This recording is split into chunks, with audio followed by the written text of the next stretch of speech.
영등포교회 윤명수 형제입니다.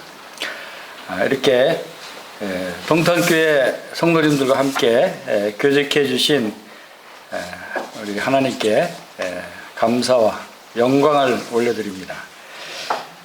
오늘 함께 만찬 예배를 드리면서 참 주님께 감사가 됐습니다.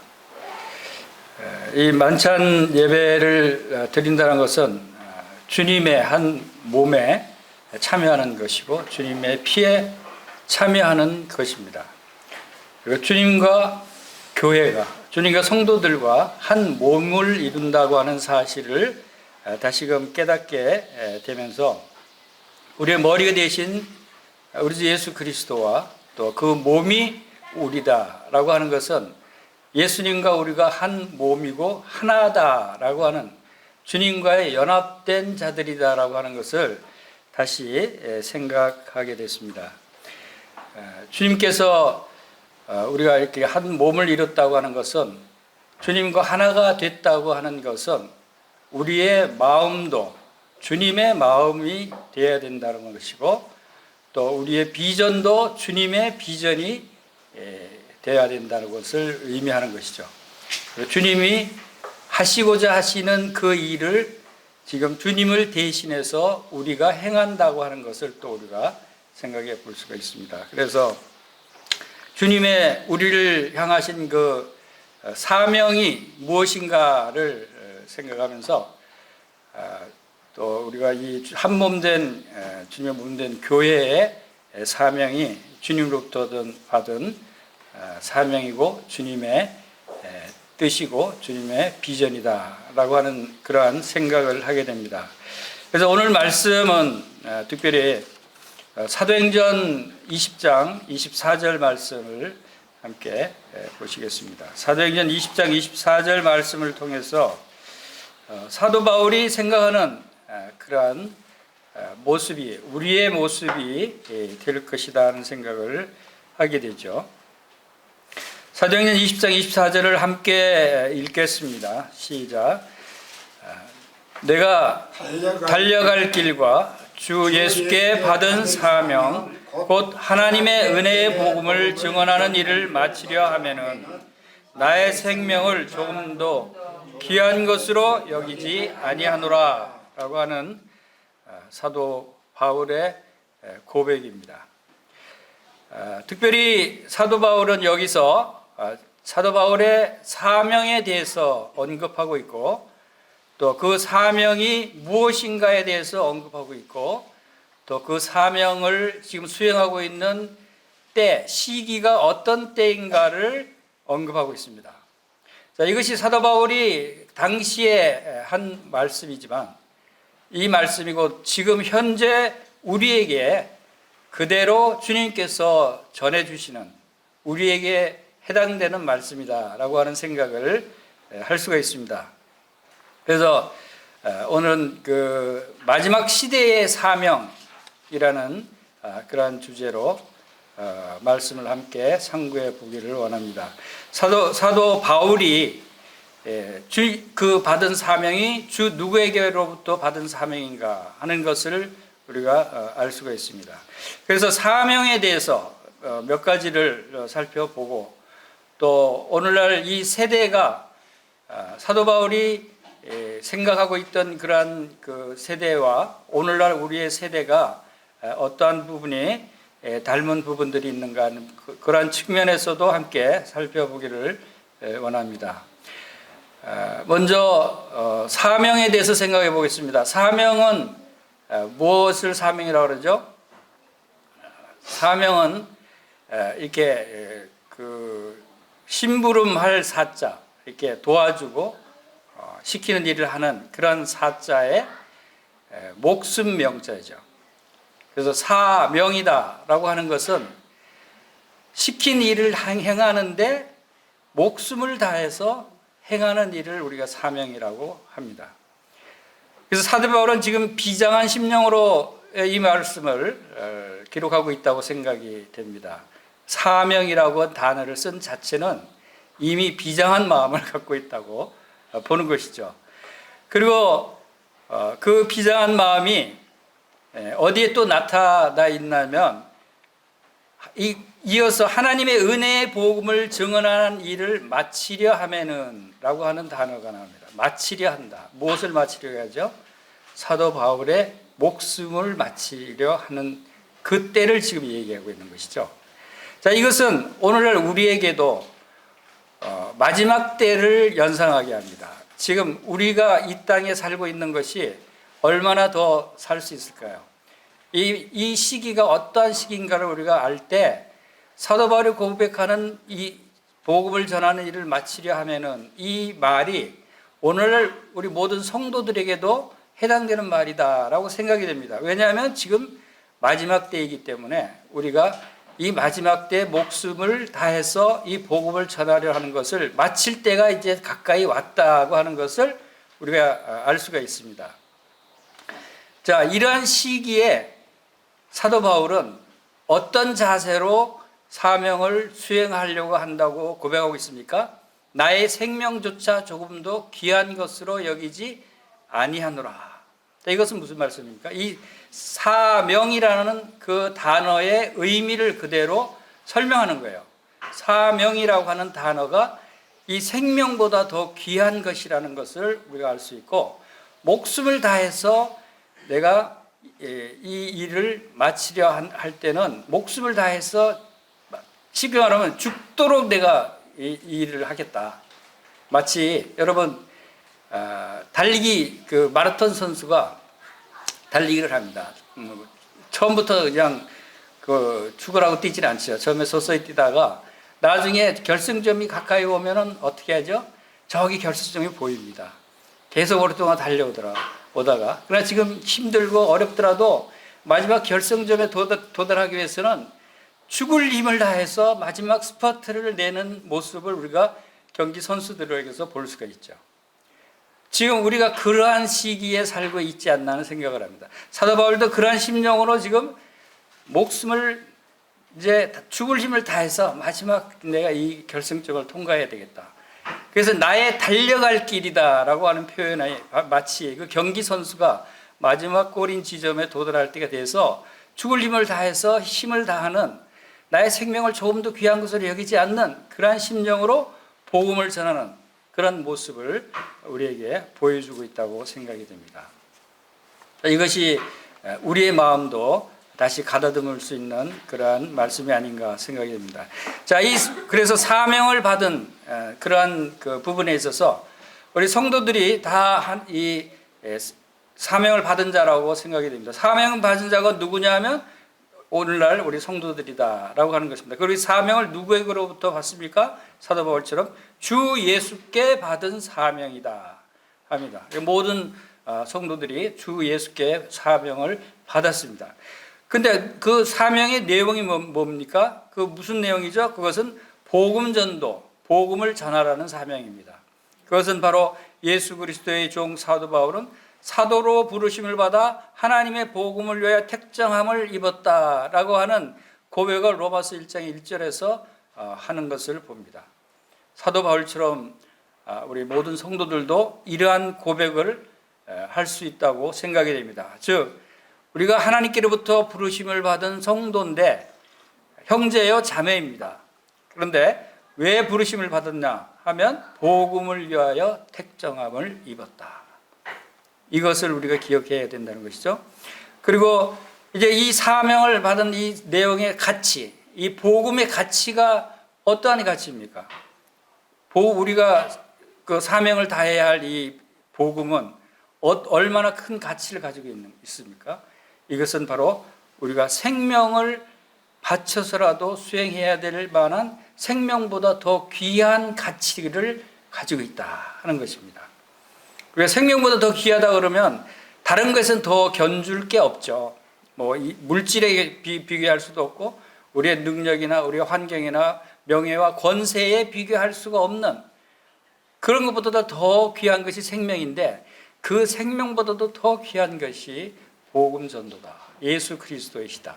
라고 하는 것을 우리가 생각할 수 있습니다. 그리고 이 사명은 언제까지 수행해야 된다고 볼 수 있습니까? 이것은 사도 바울도 이제 이 일을 마치려 하면 마지막까지, 즉 목숨을 다할 때까지, 즉 우리가 생활할 때 이 세상 끝날까지, 이 세상 끝날까지 우리가 이 복음을 전할 수 있어야 한다 하는 것입니다. 그래서 마태복음 28장에서 주님이 마지막으로 명하신 말씀도 모든 민족으로 제자를 삼아 아버지와 아들과 성령의 이름으로 세례를 베풀고 내가 너에게 분부한 모든 것을 가르쳐 지키게 하라라고 하는 말씀을 하시고 나서 뭐라고 하셨냐면 내가 세상 끝날까지 항상 너희와 함께 하리라. 왜 세상 끝날까지 함께 하신다고 그랬습니까? 세상 끝날까지 복음을 전하라는 것이죠.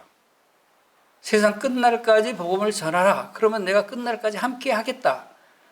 그 복음을 전하는 능력이 주님께로부터 온다는 것을 말씀해 주고 있습니다. 그래서 이것은 주님의 뜻입니다. 그리고 이 사명을 세상 끝날까지 우리가 수행할 때 이 많은 사람들이 내가 어떻게 이 복음을 전할 수 있을까? 나는 아무것도 할 수 없는데, 말도 잘 못하는데, 성경 지식도 많이 없는데, 복음을 잘 알지도 못하는데 하고 이게 자신을 과소평가하기 시작합니다. 그리고 자신을 선뜻 그 복음 전하는 일에 내던지질 못합니다.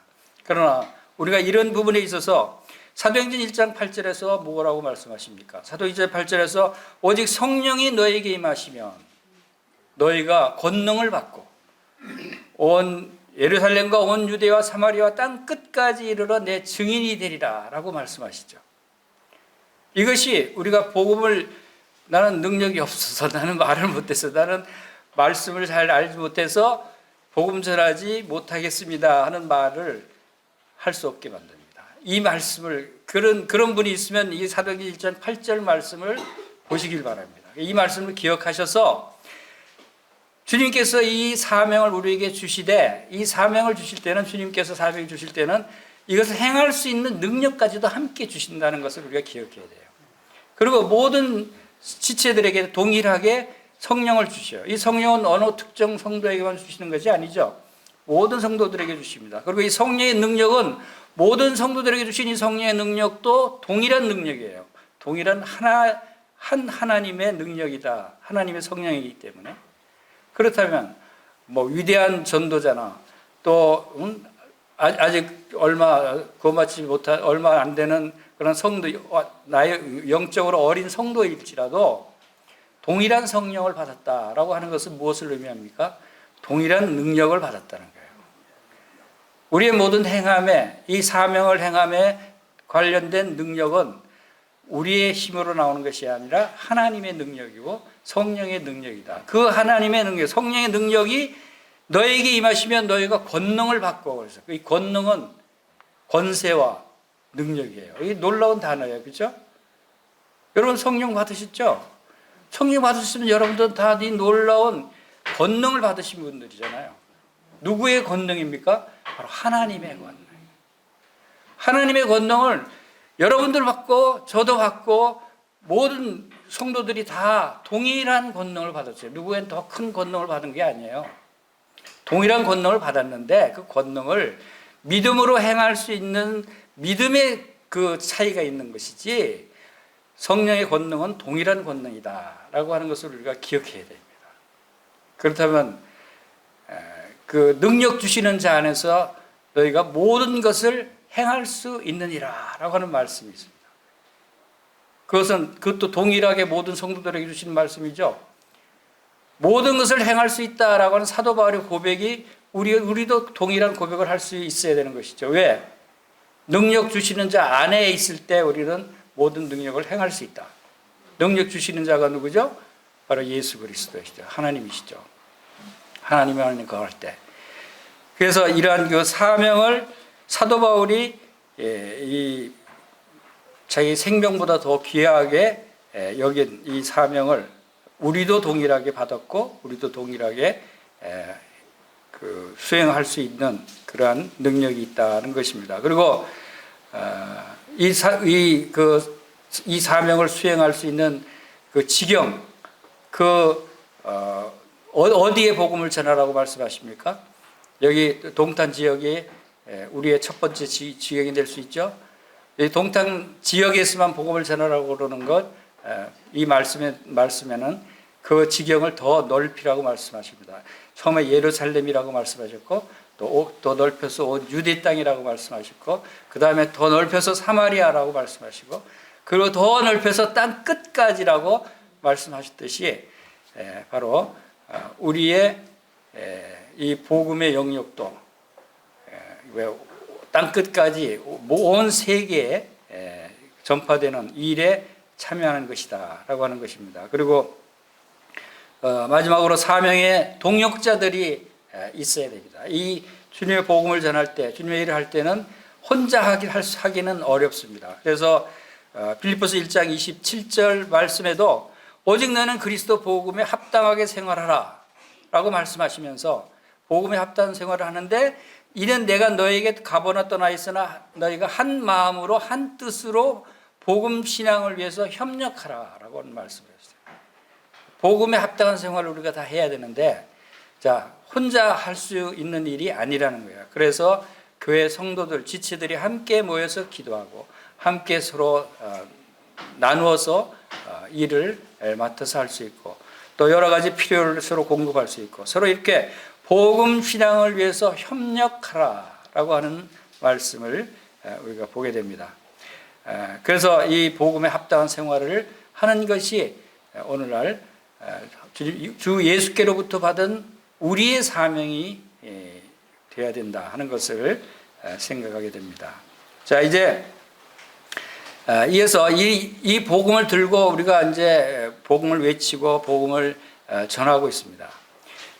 동탁교회는 저는 동탁교회를 이렇게 소식을 듣고 할 때마다 참으로 감사가 되고 감독이 되는 일들이 많이 있었습니다.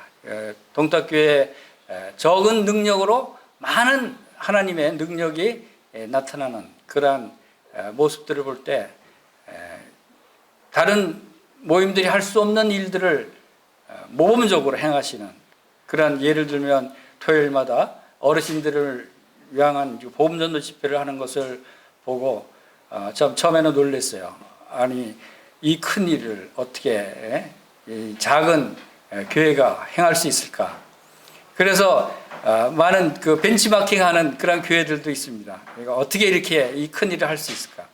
그래서 하나님의 능력이 이 동탄교회에 함께 하시기 때문에 하나님께서 행하시는 것이라고 생각이 됩니다. 이러한 일들을 통해서 동탁교회가 그 비전을 이제 이 땅 끝까지 온 세상에 복음을 전하는 비전을 가지고 있다고 생각이 됩니다. 자, 이제 우리가 이 사명을 수행해서 복음을 전할 대상들이 누굽니까? 그것은 이 세상 사람들이에요. 이 세상이에요. 우리가 외쳐야 할 대상은 이 세상입니다. 그런데 이 세상이 어떤 세상이고 어떻게 지금 이 세상이 흘러가고 있는가라고 하는 것을 우리가 좀 눈여겨볼 필요가 있어요. 적을 알아야 적을 물리치고 승리할 수가 있죠. 적이 어떤 생각을 가지고 있는지, 어떤 능력을 가지고 있는지, 무엇을 하는지 모르면 실패할 가능성이 크죠. 그래서 우리의 시야를, 영적인 시야를 좀 넓힐 필요가 있어요.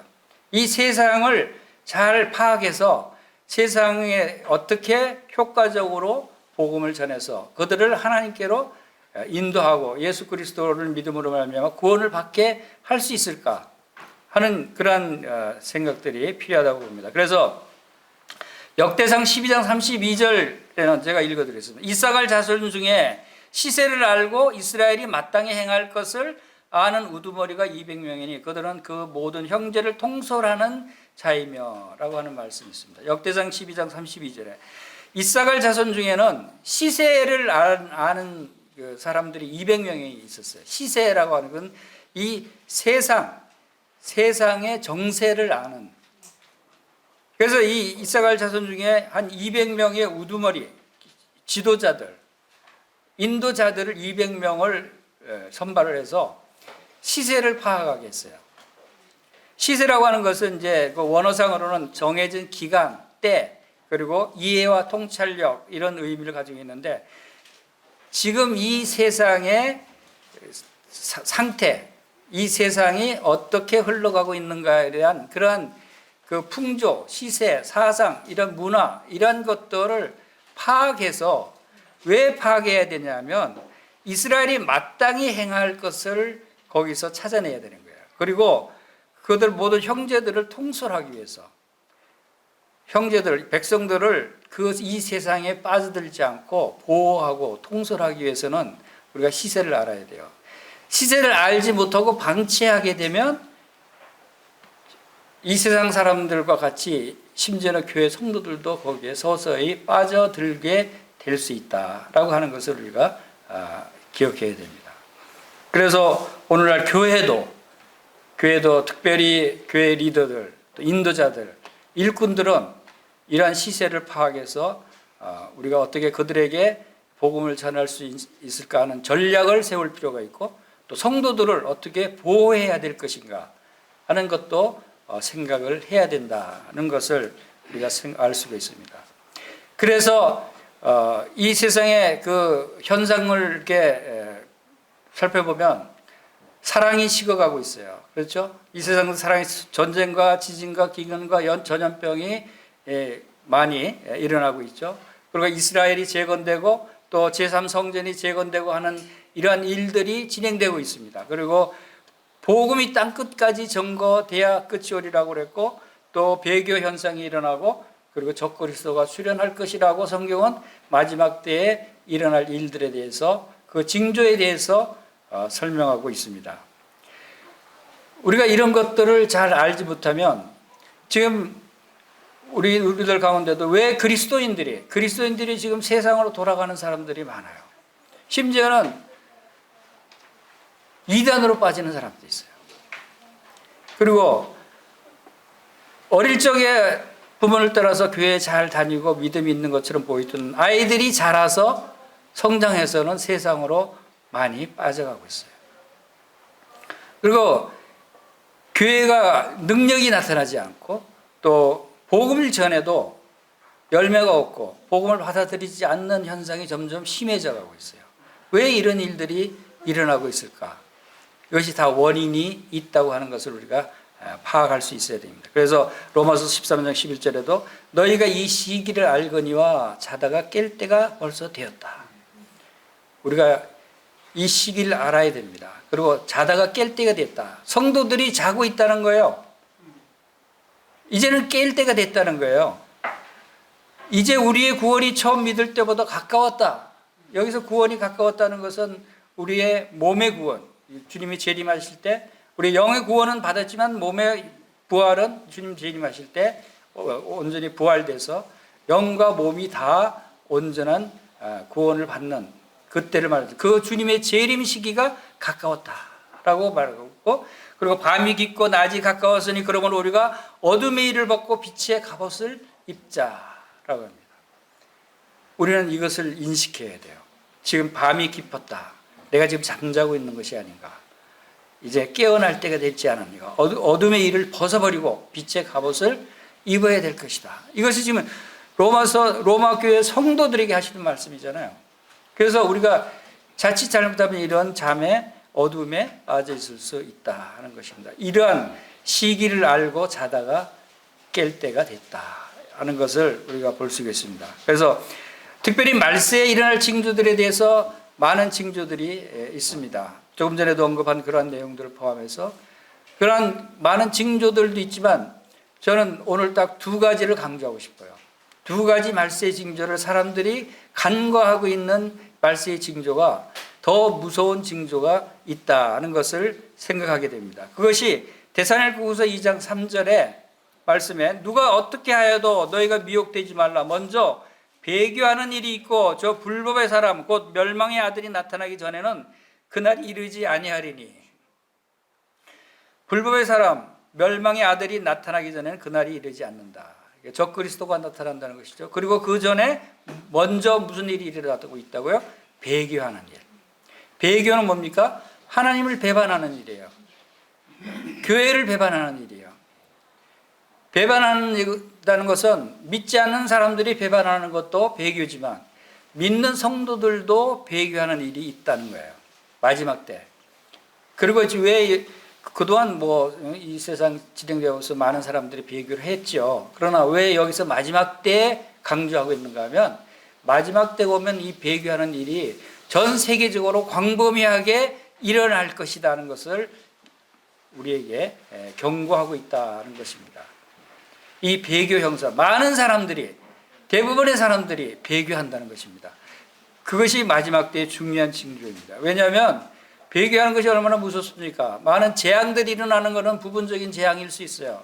부분적인 피해가 있을 수 있어요. 그러나 마지막 때 배교하고 배도하는 일은 그 영원한 멸망 가운데 빠지는 일이에요. 얼마나 무서운 일입니까? 이러한 일들이 광범위하게 일어날 수 있다는 것을 우리가 알 수 있습니다. 여러분 지금 이제 세계 종말 시기가 있는 거 알죠? 네. 종말 시기에 지금 몇 시 몇 분을 가르치는 줄 아세요? 종말 시기가 지금 종말이 얼마나 남았냐면 90초가 남았대요. 뭐 몇 년 전만 해도 뭐 5분, 뭐 3분 이렇게 단축되더니 이제는 90초밖에 안 남았대요. 종말이. 이 세상의 전문가들이 모여서 만든 시기예요. 이거는. 그만큼 이 세상이 지금 마지막이 급하게 임박해 있다는 것을 우리가 여기서 알 수 있습니다. 그래서 오늘 특별히 이 세상의 시세를 파악하기 위해서 조사해 본 결과 이 세상 사람들의 사조, 풍조, 사상이 어떻게 흘러가고 있는가에 대해서 잠시 말씀을 나누기를 원합니다. 그것은 이 세상 사상이 그 전문용 용어로는 포스트 모더니즘이라고 하는 사상으로 지금 빠져 있어요. 이것이 포스트 모더니즘이라고 하는 것은 모더니즘의 앞에 포스트가 붙으면 모더니즘의 후기 모더니즘이다라고 하는 뜻이에요. 모더니즘의 뜻은 현대, 근대라는 의미거든요. 근대 사상이 있는데 그 근대 사상이 끝나고 후기 근대 사상을 포스트 모더니즘이라고 합니다. 그런데 이 포스트 모더니즘이 우리 디모데후서 3장 1절 한번 찾아보겠습니다.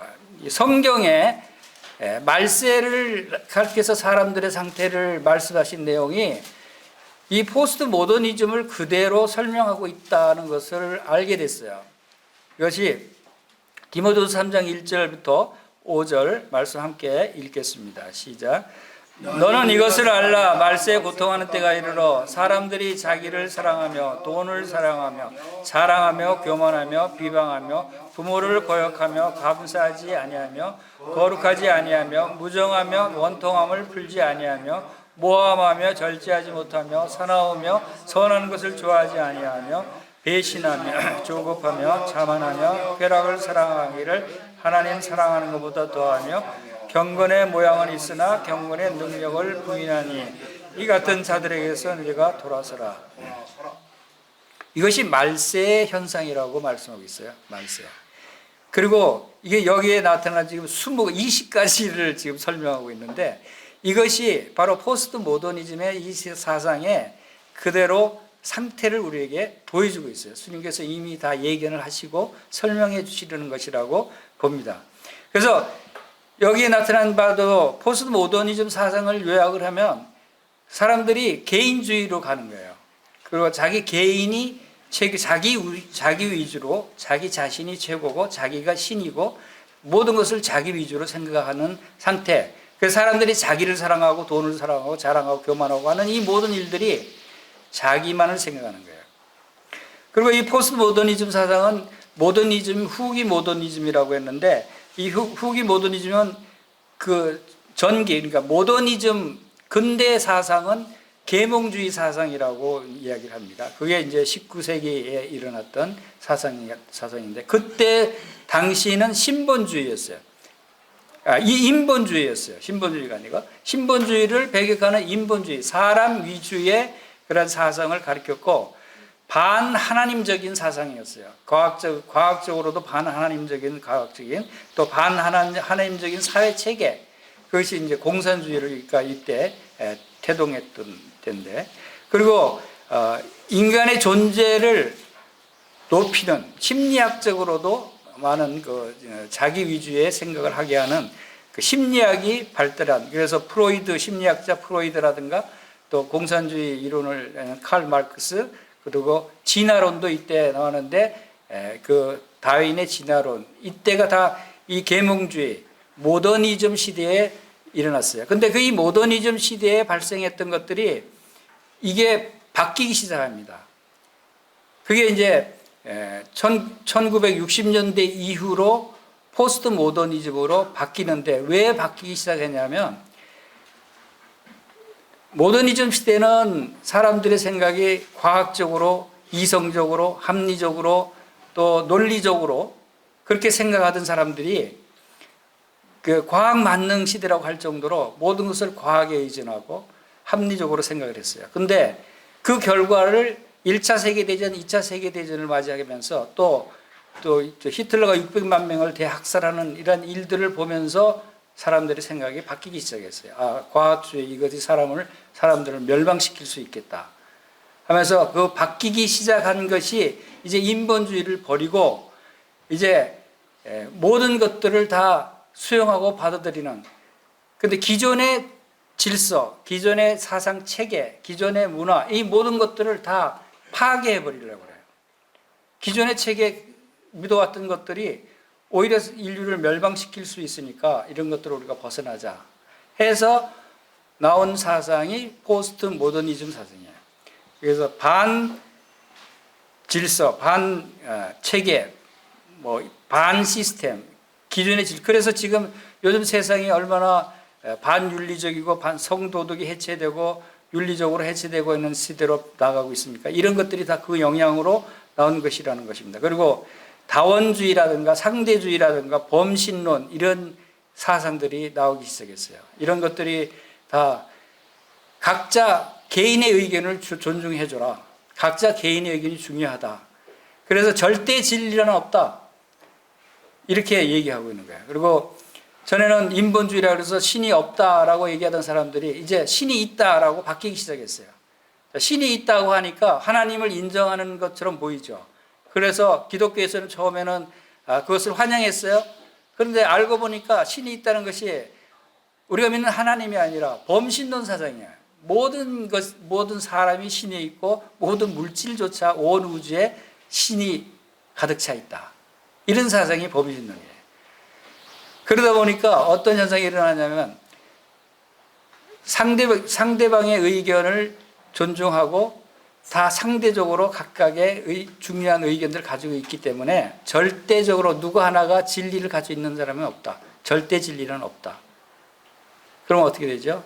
하나님은 유일하신 하나님이시다 하면은 그것도 잘못된 거라고 하고, 또 진리의 예수 그리스도만이 진리시다. 그것도 잘못됐다고. 그것이 지금 요즘 세상 사람들이 생각하는 거예요. 그래서 기독교가 오히려 더 복음 전하기가 더 어려워져 가고 있는 거예요. 오히려 신이 없다라고 하면 반론을 할 수가 있는데, 이제 지금은 하나님에 대해서, 예수 그리스도에 대해서, 진리에 대해서 설명하면 아예 배격을 해버려요. 들으려고 하지 않아요. 자기 생각을 가득 차 있기 때문에. 이런 것들이 어떻게 발전되냐면, 이 종교 부분에서 종교 다원주의가 발생하기 시작했어요. 그 종교 통합주의, 종교 혼합주의, 이런 얘기들이 나오죠. 이것이 뭐냐면, 이제 모든 종교들이 다 같은 진리를 가지고 있다. 기독교만이 유일한 진리가 아니다. 불교, 회교, 또 천주교, 모든 힌두교, 이런 종교들도 다 진리들이 있고 나름대로 구원론이 있고 신이 있다. 그러니까 우리는 서로를 인정해 줘야 된다 하면서 종교 지도자들이 모여서 회담을 하고 서로 협력하기로 하고 하는, 아마 그런 뉴스들을 가끔 볼 거예요. 이런 현상이 일어나고 있어요. 근데 문제는 그것은 성경에 위배되는 것이죠. 반하나님적인 생각이죠. 하나님만이 유일한 신인데 다른 종교들도 다 신이 있고 우리가 그걸 인정해 줘야 된다. 그리고 그 산 이론이 있어요.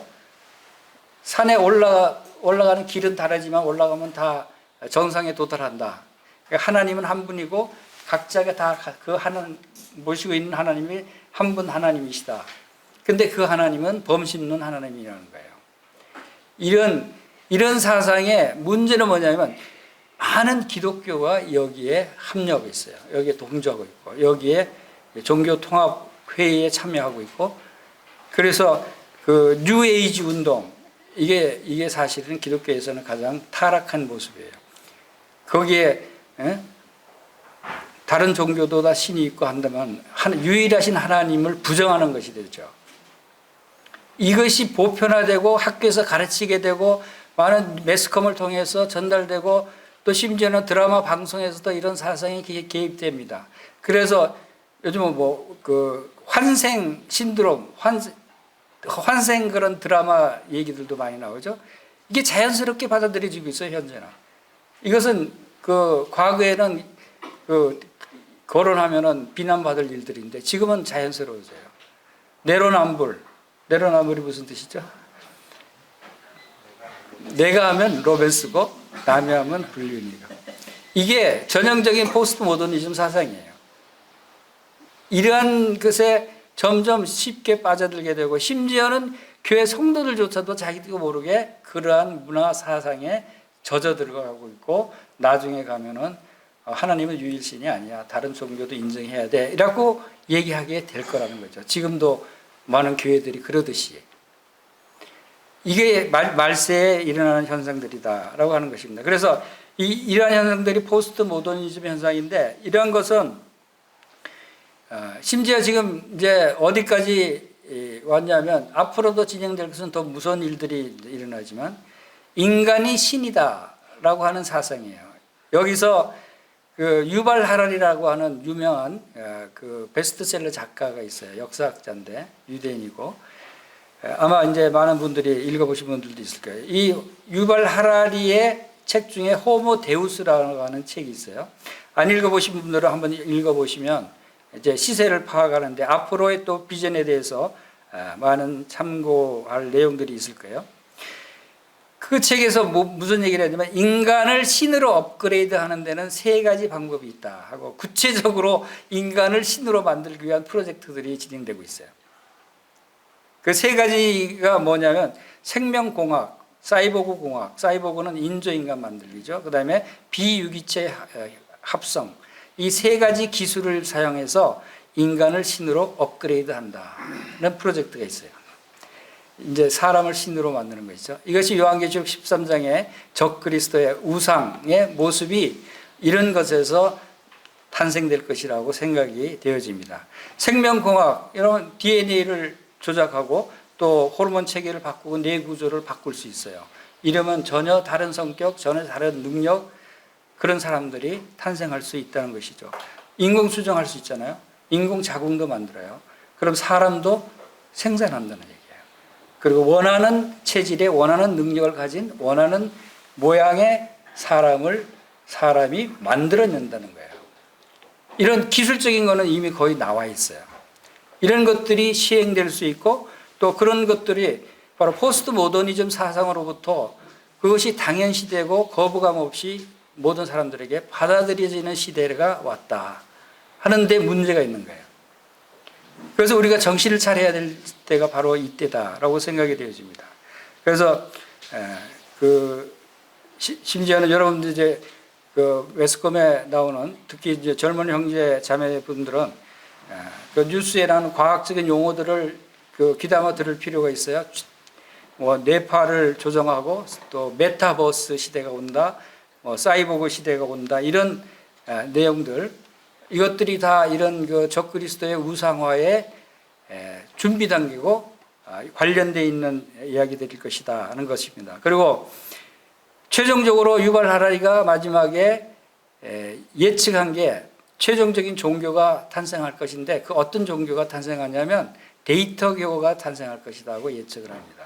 최종적으로. 그럼 데이터교란 뭐냐면 지금도 여러분들 모든 활동, 생활 이런 모든 것들이 다 데이터화되어 있어요. 지금 어떤 서버에 누군가에 대해서도 관리가 되고 있는 거예요. 근데 이것이 점점 우리가 요즘 스마트폰 시대 되면서 또 신용카드로 모든 것을 쓰고 스마트폰을 사용하면서 내가 무슨 생각을 하고 무엇을 즐겨보고 무엇을 좋아하고 하는 것이 이미 다 데이터로 다 저장이 되어 있어요. 이것들이 앞으로 점점 세세한 것까지 다 정리가 되면 이제 빅브라더스 같은 그런 모든 사람들의 생각까지 통제하는 시대가 옵니다. 그것이 적그리스도의 우상이 모든 사람들을 통제하기 위한 준비 단계가 바로 이런 것입니다. 그것을 유발하려는 데이터 교가 생겨날 것이다 라고 합니다. 모든 것을 데이터를 가진 사람이 모든 이 세상을 지배하게 되는 거예요. 그것이 지금 요즘 이제 그 인공지능 AI가 이제 요즘 화두가 되고 있는데, 챗 GPT가 나오면서 사람들이 인공지능에 대해서 점점 두려워하게 되고 관심을 갖게 되고 이것은 필수적으로 사용할 수밖에 없는 것으로 생각이 되고 있습니다. 이건 우리가 눈여겨봐야 돼. 이것이 바로 성경적으로 적그리스도가 데이터를 활용해서 모든 사람을 지배할 수 있는 그런 준비 단계다라고 하는 것을 우리가 기억해야 됩니다. 정신을 차려야 되는 것이죠. 그래서 이러한 일들을 통해서 이제 우리가 해야 될 일이 뭔가 이런 것을 거기에 대비해서 우리가 복음을 전할 수 있는, 우리가 복음을 전해야 되는 대상, 그 대상들이 이런 생각을 갖고 이렇게 진행하고 있구나. 그럴 때 우리는 우리의 진리의 말씀 안에서 말씀으로 그들을 또 그들에게 전파하고 가르치고 깨우쳐주고, 또 먼저는 우리 자신이 교회 안에서 우리 성도들이 거기에 빠지지 않도록 또 보호해야 될, 그래서 이삭을 자손 우두머리들처럼 시세를 파악하는 그런 일들이 필요하다는 것을 알 수가 있습니다. 그래서 이런 부분에서 우리가 좀 깨어 있어야 될 것 같다는 생각으로 말씀을 드렸습니다. 이제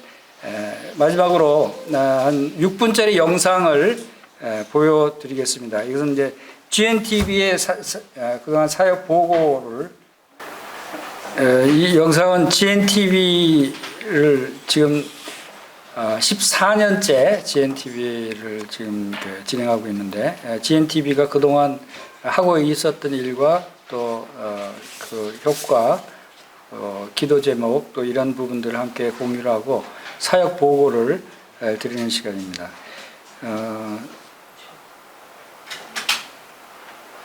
소리가 안 나오는데. 응? 노트북 끼워야 돼.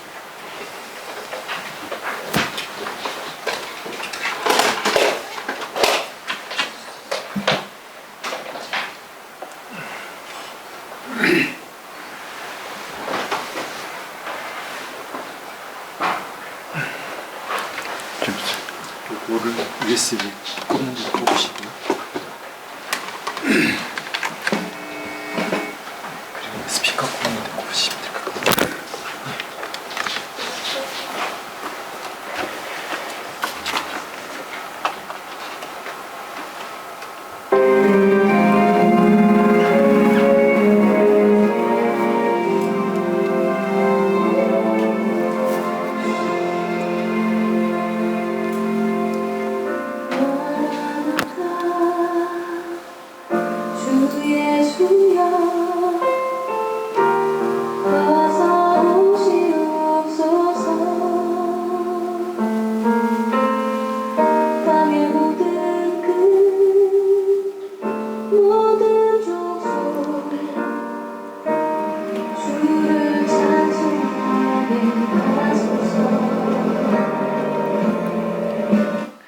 GNTV 방송 매체가 다양하게 여러 가지 채널로 방송하고 있는 그런 소개입니다.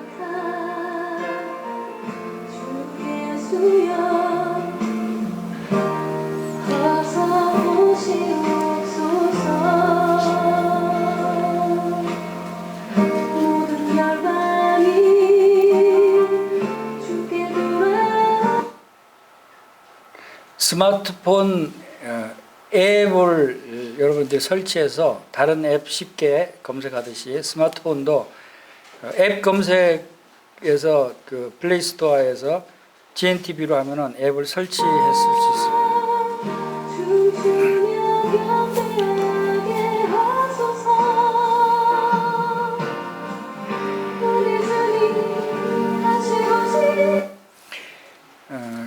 주로 이제 한국에서는 유튜브를 많이 사용을 하고 있지만 중국과 북한은 유튜브를 차단해서 사용하지를 못합니다. 그래서 중국과 북한에도 GNTV 방송이 들어갈 수 있게 하기 위해서 이 CDN과 비메오를 이 비메오와 CDN은 이것도 유튜브와 비슷하게 전 세계적인 방송 채널인데 여기에 GNTV를 올려서 중국과 북한에서도 이렇게 시청할 수 있도록 그렇게 했습니다.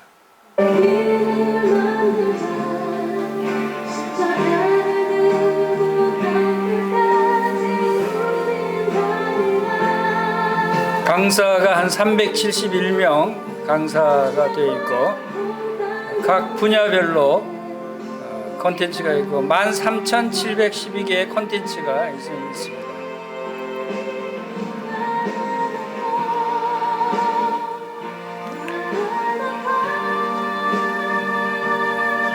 각국 언어가 70개국의 13,000개의 언어로 지금 콘텐츠를 송출하고 있습니다.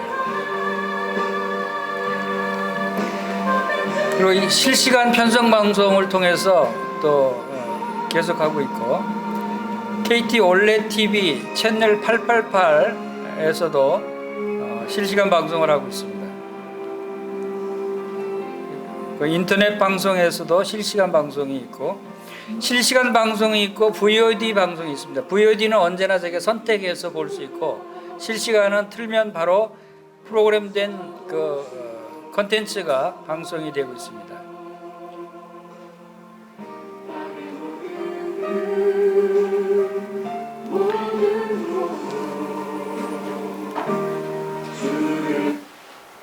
시청 현황을 잠시 보시면은 작년 한 해 동안에 25개국에서 62만 7천여 명이 시청을 했습니다. 그런데 그동안 누적된 시청률은 60개국에 약 1,300만 명이 시청을 했습니다. 저도 이제 이 기록을 보면서 좀 놀랐습니다. 주님께서 이렇게 크게 사용하시는구나 하고 많은 분들이 전파를 통해서 땅 끝까지 복음이 증거되고 있습니다. 홈페이지에 배너를 올려놔서 사용할 수 있도록 한 것입니다.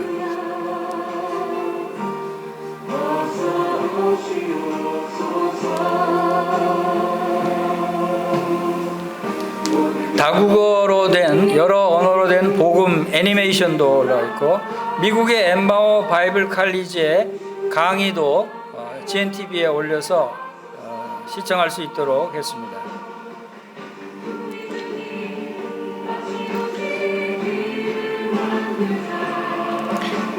지금 동탄교회도 입구에 큰 GNTV 포스터가 있듯이 많은 교회들이 GNTV 포스터를 활용하고 있습니다.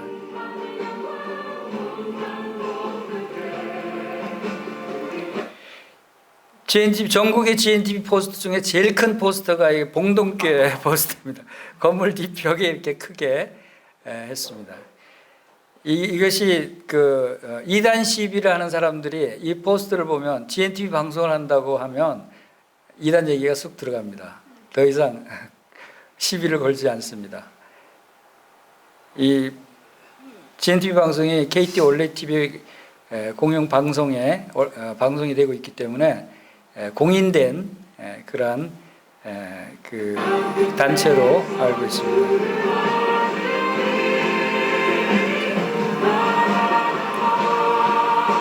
북한 선교센터를 운영하고 있습니다.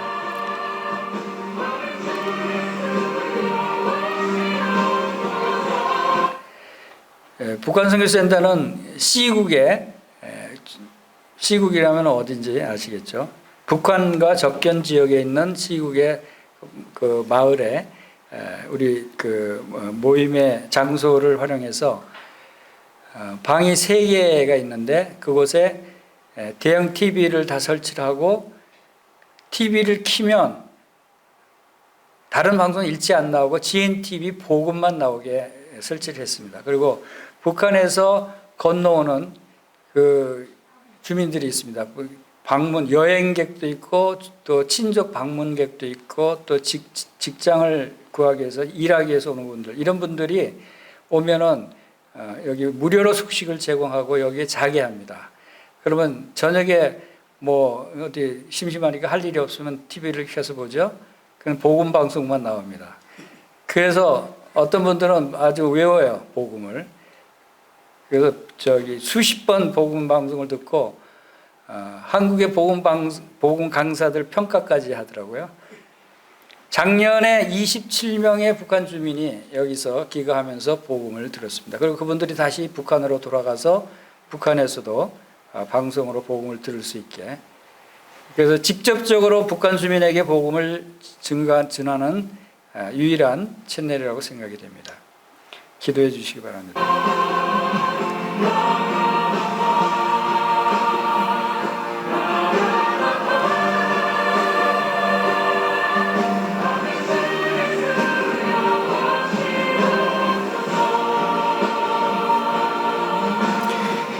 이 소식지를 나눠드리고 있는데 이 소식지를 복음 전할 때 소식지를 나눠줘도 좋을 것 같아요. 우리 모임에 대해서 소개할 수 있으니까요.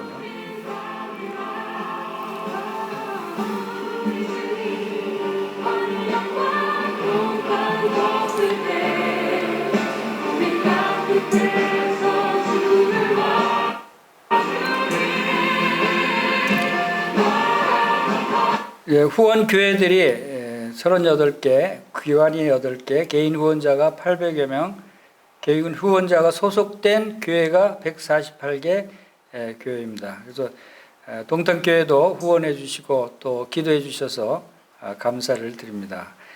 개인적으로 후원하는 분들도 있습니다.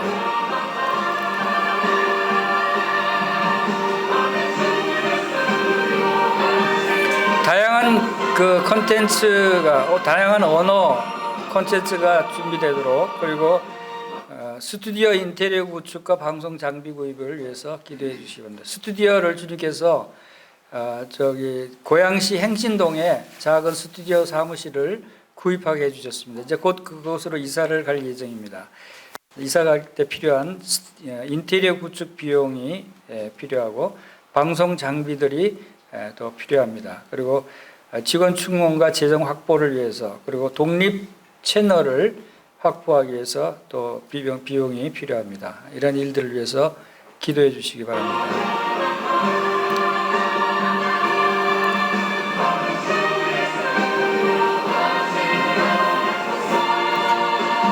진행하고 있는 업무들입니다. 컨텐츠 제작하고 컨텐츠 관리하고 또 각 매체별로 콘텐츠를 올리고 스튜디오에서 촬영하고 또 외부에 제공하는 그런 콘텐츠들을 또 각 홍보물 제작하고 발간하는 이러한 일들을 진행하고 있습니다. 연혁은 2009년 9월에 발기인 대회를 시작해서 2009년 11월에 스튜디오를 처음 운영을 했습니다. 그리고 이제 GNTV 기독교 복음 방송 KT의 채널에 올리는 일을 했고 GNTV 앱 출시를 했습니다. 그리고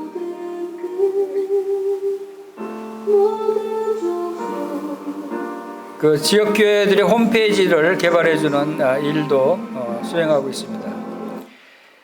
미국의 미디어 선교 단체 락 인터내셔널이라고 하는 단체에서 세계 50여 개 국가의 언어로 복음 애니메이션을 개발해서 보급을 하고 있습니다. 그것을 우리도 계약을 해서 GNTV에도 올리고 있습니다. 외국인들에게 이렇게 소개해주면 굉장히 좋은 복음이고 한국어로 된 복음도 특별히 어린아이들에게도 많이 사용할 수 있는 그런 복음 애니메이션이 있습니다.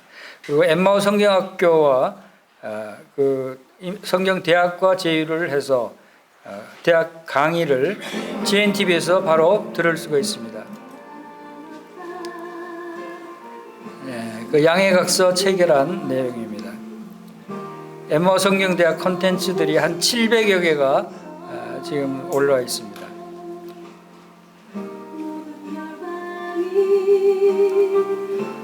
개인적인 후원 신청 방법으로 CMS 방법으로 후원 신청서를 작성할 수가 있습니다.